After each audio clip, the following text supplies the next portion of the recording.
오늘 S&P 500 지수 또 플러스로 끝났고요. 6천 간다고 얘기를 하신 분이 있는데 그분의 말을 따라가는 것 같습니다. 오늘 종가가 5,973으로 끝났는데 굉장히 강력하게 올라오고 있죠. 물론 이제 계속 제가 추세적으로 주봉으로 나타나는 기술적 지표는 약해지고 있지만 그건 주봉이기 때문에 단기적으로 일어나는 게 아니고 추세적으로 하반기에도 강한 형태를 보일 수 있다라고 하는 생각은 하고 있다는 말씀을 드리긴 했는데 생각보다 훨씬 강합니다. 지금 트럼프가 당선이 되면 관세를 대규모로 올리고 대규모로 자금을 부양하고 이런 것 때문에 인플레이션 압력이나 이런 부분들 때문에 주시장에 충격을 줄 수 있다라고 예측하는 분도 있었는데 전문가 중에 그게 어불성설이었습니다. 그냥 하루 당선되자마자 점프를 엄청나게 했고 오늘도 쉴 새 없이 올라가고 있습니다. 물론 강도는 줄고 있죠. 그리고 여기 보시면 그날 거래량 강도로 놓고 보면 어제 폭발적으로 거래가 일어났고 오늘도 거래가 일어났는데 일상적으로 일어났던 것보다는 높은 수준으로 올라왔으니까 아직까지 밀어올리는 힘은 강력하다.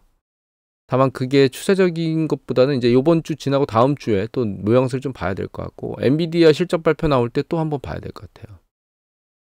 그래서 올 하반기까지의 주식시장은 힘이 세게 움직일 것 같다는 생각은 뭐 지금 상황으로 보면 여지없이 움직이고 있긴 한데 거기에 추가로 연준 의장이 금리를 0.25포인트 내렸습니다. 연준에서. 그래서 4.75에서 5.0이던 걸 4.5에서 4.75로 만드는 거고 그게 이제 주시장에 또 긍정적인 이슈를 주었죠. 일단 그렇게 움직이는 거 이외에 저는 사실은 이제 2022년도에 데자뷰가 내년도에 일어날지도 모르겠다는 생각을 하고 있는데 그 부분에 대해서 조금 생각을 몇 개의 경제 지표만 보여드리면서 얘기하는 걸 오늘은 가름할 건데요. 이거는 어떤 데이터냐면 이게 풀타이머하고 파트타이머 그러니까 정규직하고 비정규직 그 두 직종의 두 직종에 고용된 숫자를 그 경제활동 인구로 나눈 거예요. 그러니까 현재 경제활동을 하고 있는 인구들 중에서 정규직과 비정규직의 비율이 얼마냐라고 하는 걸 보는 거거든요. 트렌드 패턴을 얘를 보는 이유는 왜 그러냐면 이제 경기가 정점으로 진행되는 과정으로 가면 풀타이머의 비중이 늘어나질 않는 패턴을 보여요. 그러다가 이제 수축 국면으로 빠지면서 쭉 풀타이머가 줄고 파트타이머는 늘어나거든요. 그게 현재 어떻게 되고 있느냐를 보면 이제 풀타이머가 쭉 추세적으로는 줄고 있고 최근 풀타이머 주는 추세는 약간 멈춰 있는 것처럼 보이긴 합니다. 파트타이머 느는 것도 멈춰 있는 것처럼 보이긴 해요. 추세적으로는 풀타이머가 증가하는 게 일단 긍정적이진 않습니다. 근데 이걸 비중 말고 실제 숫자로 보면 이게 파란 게 풀타이머고 빨간 게 파트타이머거든요. 풀타이머 숫자는 일단 작년 한 11월을 정점으로 그 이상으로 늘어나질 못하고 있고 최근 줄고 있지는 않지만 옆으로 기고 있다는 기고 있는 형편이거든요. 그러니까 풀타이머 숫자가 늘어나질 않는 거죠. 요 파트타이머인데 파트타이머는 아직까지 추세적으로는 이렇게 살짝씩 머리를 들고 있는 상태인데 이거는 지금 10월까지의 패턴이고 향후의 패턴이 어떻게 될지는 모니터링을 해봐야 되겠죠. 그리고 이걸로는 좀 보기가 쉽지 않으니까 요거는 이제 현재 풀타이머와 파트타이머가 실제로 고용된 숫자를 보여주는 거고 요거는 뉘앙스 흐름을 잘 보기가 어려우니까 이게 이제 전년 동기 대비 증감률입니다. 근데 전년 동기 대비 증감률로 놓고 보면 이 풀타임은 계속 줄고 있죠. 여기 제로가 요 검은 짙은색 라인이 제로 라인입니다. 전년 동기 대비 마이너스니까 전년 동기 대비 풀타이머의 숫자가 줄은 거죠. 정규직이 준 거예요. 그 다음에 이제 파트타이머의 숫자는 전년 동기 대비 조금씩 늘어나고 있는 거죠. 그래서 이런 전년 동기 대비 증감률 패턴으로 놓고 보면 현재 풀타이머의 패턴이 안 좋은 쪽으로 진입하고 있다는 게 보입니다, 사실은. 그런데 이제 이게 확연히 안 좋아지는 쪽으로 느낌이 오려면 실제로 얘가 이 풀타이머의 월 실제 고용된 숫자가 아랫방향 이렇게 추세를 타고 내려와 줘야 그게 확실히 그 패턴으로 움직이고 있다라고 하는 걸 우리가 이해할 수 있는 거기 때문에 아직까지는 이게 최악의 상황으로는 가고 있는 건 아니다. 이렇게 이해를 하면 될 것 같아요. 그 요거는 뭐냐면 이게 higher and separation 그러니까 이게 고용된 숫자고요. 그 달에 요게 해고된 숫자 총 수거든요. 그다음에 파란 게 고용된 숫자에서 해고된 숫자를 뺀 거예요. 그러니까 그 달에 신규로 사람이 늘어난 거죠. 근로자 수가. 그런데 여기 보시면 이게 이 고용된 건 쭉 올라갔고요. 그다음에 해고된 거는 살짝 늘어났잖아요. 그래서 실제로 고용된 숫자, 그러니까 근로자 늘어난 숫자가 쭉 늘어났는데 중요한 건 이게 9월입니다. JOLT라고 하는 그런 이제 서베이에서 나오는 데이터인데 요 9월이고요. 요게 PAY EMS라고 하는 게 있습니다. 이게 비농업 부분 전체 그 근로자 수를 말하는 거거든요. 얘는 한 달 빨라요. 10월 달이 발표가 나왔잖아요. 9월 달 보면 JOLT 좀 전에 봤던 것처럼 급등했죠. 좀 전에 봤던 요것처럼 이게 위로 올라갔죠. 이게 PAY EMS인데 여기 올라갔잖아요. 10월 달에 급락합니다, 얘가. 이거는 요거 같은 경우에는 그 총 고용자 수고요. 요게 전기 대비 증감이거든요. 그러니까 전기 대비 증감이라는 얘기는 요 달에 새로 늘어난 숫자를 의미하는 거예요. 그러니까 파란 거는 그 달에 새로 늘어난 근로자 수를 말하는 거고, 빨간 거는 전체 고용자 수를 수를 말하는 건데, 얘가 왜 급락했냐면 여기 보시면 전체 고용된 수가 극히 늘어나지 않았죠. 그래서 얘가 거의 아래로 붙어서 지금 12,000명이라고 나옵니다. 이게 다우전이거든요. 좌측입니다. 파란 거는. 다우니까 1000단위니까 12,000이면 12,000명이라는 거죠. 근데 이거를 왜 보냐면 이렇게 당겨 보겠습니다. 여기 보시면 여기 고점에 이르르죠. 이게 고점에 이르른다는 얘기는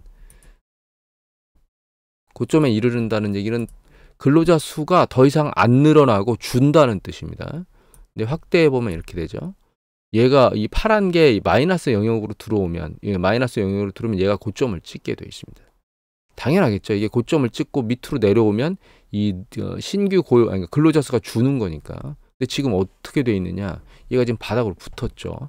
얘가 마이너스 여기 제로 라인을 뚫으면 이거는 고점을 치고 아래로 내려오게 될 겁니다. 그런데 과거 패턴을 보면 얘가 고점을 찍은 때가 경기가 정점을 찍고 수축 국면으로 진입하는 패턴을 보이는 때가 바로 그때입니다. 그래서 제롬 파월 연준의장은 고용이 단단하다고 말하지만 이런 지표들을 보는 저의 관점에서는 고용 시장이 이제 정점을 향해서 거의 다 달려가고 있는 거 아닌가라는 생각을 하게 만들어요. 다만 그럼에도 불구하고 지금 이제 10월 데이터까지 우리가 본 건데, 고용 시장이 10월 데이터까지 본 건데, 그럼에도 불구하고 이걸 보면 이거는 이제 노동 시간이거든요. 노동 시간인데 이게 에버리지 위클리니까 주간으로 노동하는, 그러니까 고용된 사람 모두 총 고용된 사람들이 주간 평균 노동 시간을 말하는 겁니다. 그다음에 이건 주간 평균 그 잔업 시간, 우리가 그 오버타임 하잖아요. 그 시간을 말하는 건데 이건 제조업만 포함된 거거든요. 빨간 게 잔업 시간이 오버타임이에요. 근데 이제 오버타임이 윗단에서 이제 이로 쭉쭉 해서 추세적으로 위에서 오버타임이 세다가 10월 달에 갑자기 아래로 쭉 빠졌습니다. 오버타임이. 그리고 파란 게 이게 평균 주간 노동 시간이거든요. 얘는 이제 추세적으로는 조금씩 내려오고 있다가 지금은 얘가 멈춘 상태로 왔다 갔다 하고 있고. 그래서 이것도 추세적으로 보면 이제 경기가 수축되는 국면으로 진입해서 조금 더 강해지면 쭉 여기 보시면 잔업 타임이 쭉 빠지죠. 그죠? 노동 시간 파란 게 유지하고 있는데 오버타임 같은 경우는 어느 순간 유지돼야 쭉 빠지죠.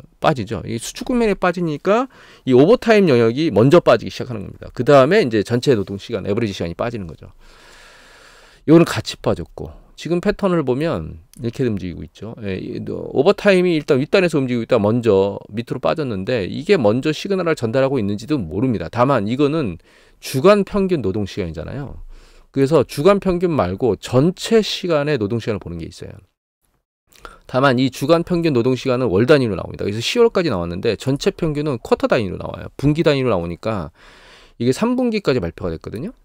3분기. 그러니까 이 3분기라면 9월까지 발표된 거죠. 그러니까 7, 8, 9 합산까지 발표가 된 거고 10월은 발표가 안 된 겁니다.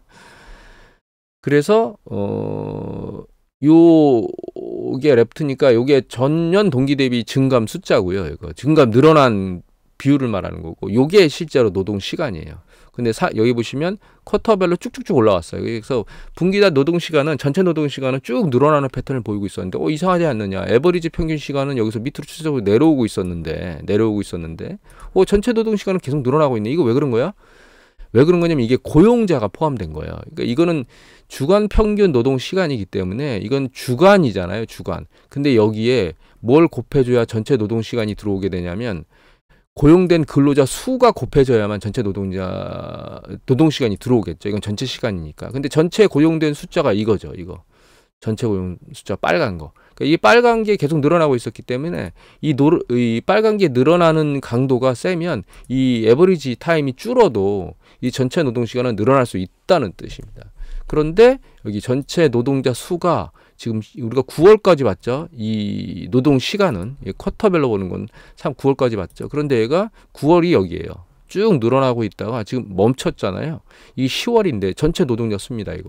이게 10월 뒤에 11월, 12월 이렇게 밑으로 내려갈지 옆으로 갈지 위로 갈지는 봐야 되겠지만 추세적으로 얘가 옆으로 기거나 밑으로 내려가면 결과적으로는 이 평균 노동 시간이 줄고 있는 데다가 이 평균 노동 시간이 요게 줄고 있는 데다가 그리고 옆으로 늘지를 않고 있죠. 옆으로 기고 있죠. 그 다음에 여기 있는 전체 노동자 수는 올라가는 게 아니고 그 두 개 근로자 수하고 평균 노동 시간을 합산해 보면 얘는 옆으로 길 패턴을 보일 가능성이 높아요. 4분기에. 이거 역시 전체 노동 시간이 줄면 줄죠. 이렇게 줄죠. 언제 주느냐? 경기 수축 국면에 가면 노동 시간이 줄 수밖에 없습니다. 그리고 여기 보시면 오버타임이 먼저 지금 밑으로 굉장히 빠르게 내려왔는데 그냥 평균 노동 시간은 옆으로 갔지만 오버타임 밑으로 빠졌잖아요. 그러니까 앞에서도 봤듯이 오버타임이 먼저 빠지는 경우가 발생할 수 있거든요. 일반적으로 오버타임 줄고 평균 노동 시간을 유지하는 패턴을 보일 수 있다는 거예요. 그래서 노동 측면에서 놓고 보면 지금 노동시장이 제롬 파월 연준위원장이 말하는 것처럼 그냥 안일하게 괜찮아요 라고 생각할 수 있느냐. 물론 제롬 파월 연준위원장께서는 이런 것들을 보고 있으면서 시장에 불안감을 주지 않기 위해서 아직 노동시장은 탄탄하다 이렇게 말할 수는 있습니다. 그분이 모른다기보다는 아마 제 생각에는 모르는 게 아니고 이런 흐름이 가고 있다는 느낌은 아마 알고 있을 거예요. 그렇지만 시장에서 자기 위치가 있기 때문에 이런 얘기를 하기가 쉽지 않겠죠. 그래서 경제지표가 노동시장이 그렇게 좋은 것만 있느냐? 제가 보기에는 그런가? 라는 생각을 아니할 수가 없는 상황이긴 합니다. 사실. 물론 이런 것들 때문에 2022년도에 데자부가 2024년, 5년도에 만들어질 수 있다라고 하는 얘기들을 여러분들한테 드리는 겁니다. 그리고 이거는 야든 리서치 데이터인데 미국의 MSCI 지수, 미국 MSCI 지수가 퍼 배수가 얼마나 되느냐. 포워드 퍼입니다, 이건. 그러니까 미래의 그 EPS를 가정하고 그 예측치에 대한 퍼 배수를 의미하는 거거든요.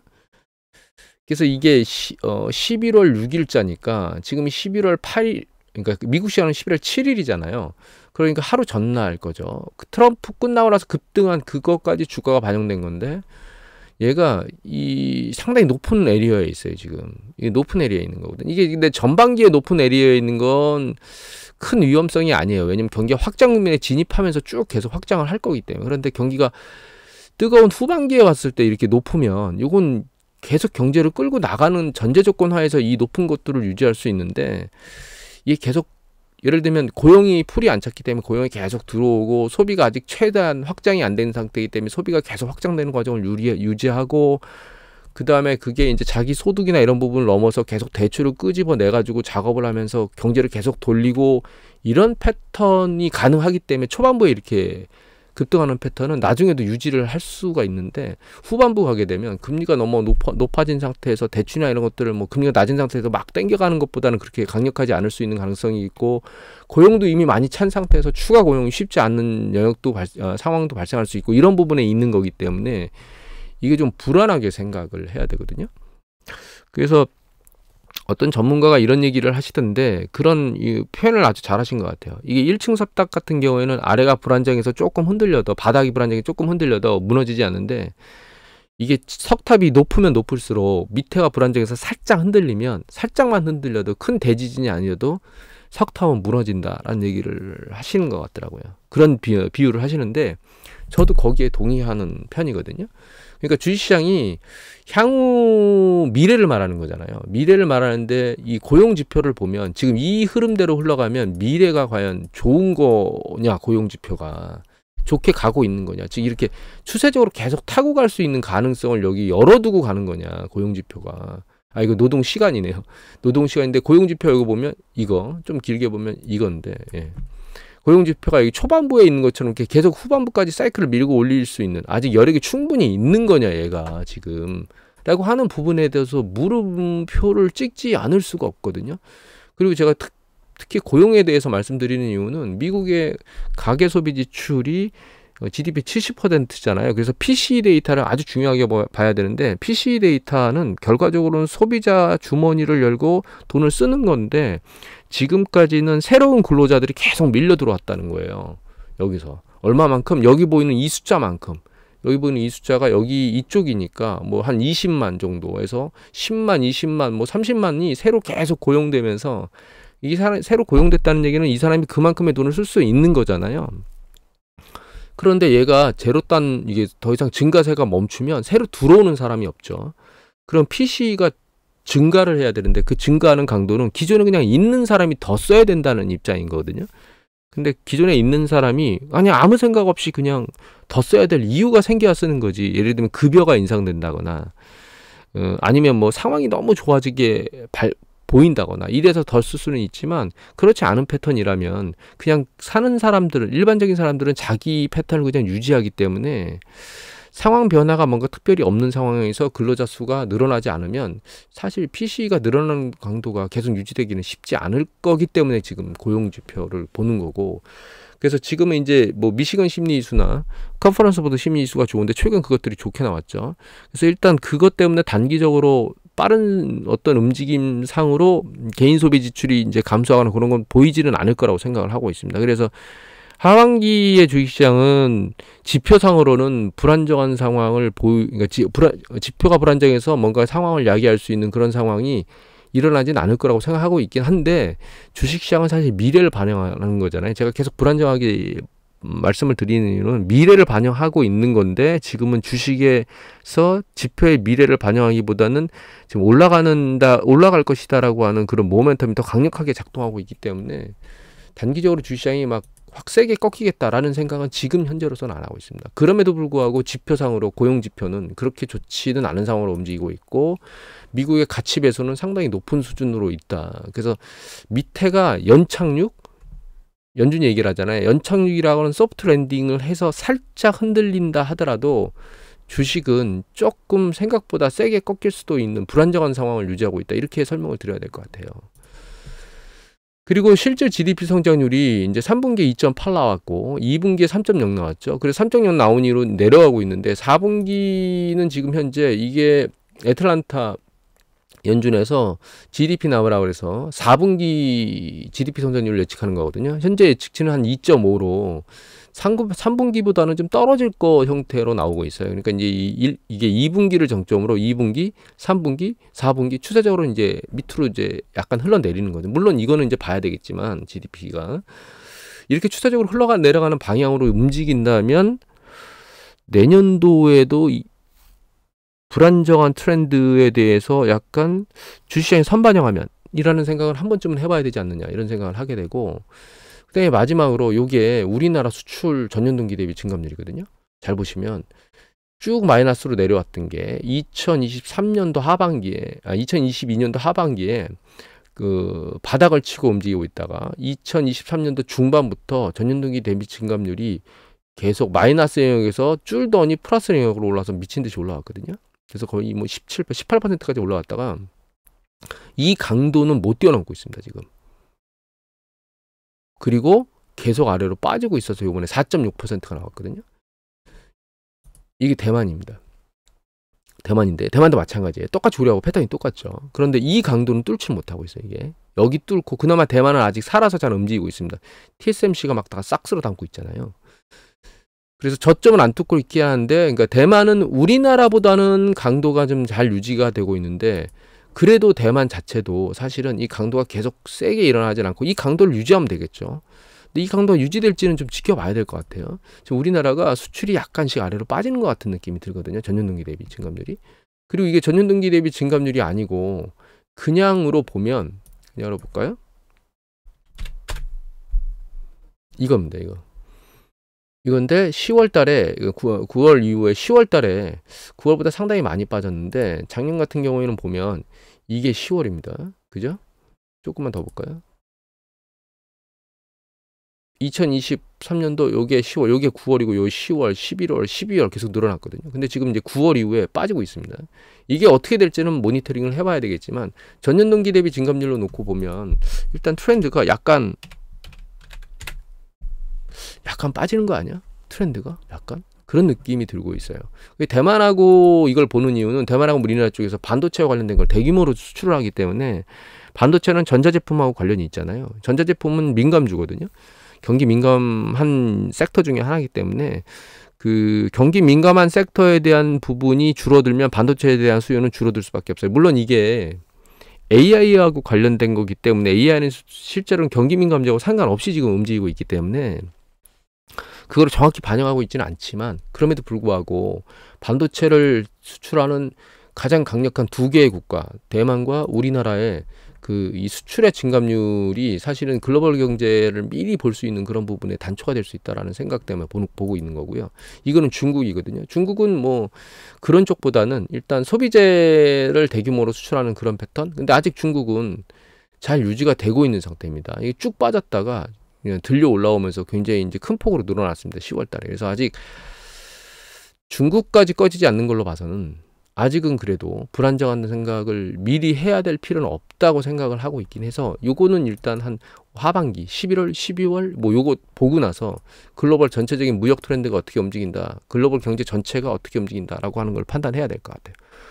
지금까지 뭐 고용 지표하고 미국의 GDP 예측치하고 그다음에 수출 우리나라하고 대만, 중국 이 세 가지의 수출 증감률을만 들여다봤는데 이것만 보면 아직까지 명확하게 방향성이 어디다라고 하기를 예측하기에는 지금으로서는 난망한 상태고 11월하고 12월 달에 이 지표들의 움직임이 약화되는지 강화되는지 혹은 그냥 강화도 약화도 아닌 일정 수준 유지하는지를 좀 모니터링 해봐야 2020 현재 경제 상황이 어떤 방향으로 흘러가고 있다라고 하는 걸 예측할 수 있을 것 같고요. 특히 미국의 고용 지표 중에 PAY EMS 이거는 제가 예전에 강의하신 분들한테 이거 데이터 유심히 잘 봐라. 이 데이터 상당히 중요하니까 라고 말씀드린 적이 있습니다. 그래서 이 PAY EMS가 가장 중요한 데이터라고 보고 있고 얘가 정점을 치고 내려오는 시그널이 발생하게 되면 고용시장이 이제 식어가는 그런 패턴을 보이게 될 거고 이 고용시장이 식어가는 걸 다시 한번 들어올리기가 그게 사실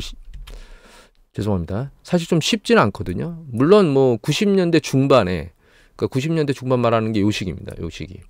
요 시기에 살짝 올렸다가 여기 기준금리를 내려서 조금 일정 부분 영향을 받으면서 이게 살짝 다시 이게 살짝 섰다가 들려올린 패턴이 있긴 한데 이 패턴을 유지하기는 그렇게 녹록지는 않을 겁니다. 그 얘기를 드리는 이유는 이 고용 지표가 일정 부분 올라온 강도가 그렇게 센 편은 아니었고 지금은 고용 강도가 상당히 많이 올라왔거든요. 바닥에서부터. 그래서 고용은 이 전체 트렌드를 보면 고용이라고 하는 전체 고용 근로자 수는 단번에 뭘 확확 늘리거나 하기가 어려운 거예요. 여기서 이 추세가 쭉 올라가는 그 속도를 붙이면서 올라가는 가장 주된 이유는 일정 부분 수축이 됐기 때문에 이게 속도가 붙어서 올라가는 거거든요. 근데 지금 수축이 없는 상태이기 때문에 수축이 없는 상태에서 금리를 살짝 내려줬다고 해서 이게 탄력을 받고 다시 쭉 올라가기는 녹록치는 않아요. 쭉 올라가지 않더라도 옆으로 기른 정도 살짝씩만 아주 찔끔찔끔 올라가는 정도를 만들어낼 수 있는 정도가 닿을 거라고 지금 보고 있고 그래서 이 PAY EMS 지표는 유심히 봐야 될 가장 중요한 지표 중에 하나라고 저는 생각을 하고 있습니다. 오늘 간단히 한다고 했는데 벌써 20분이 넘었네요. 자, 오늘 이것으로 마치도록 하겠습니다.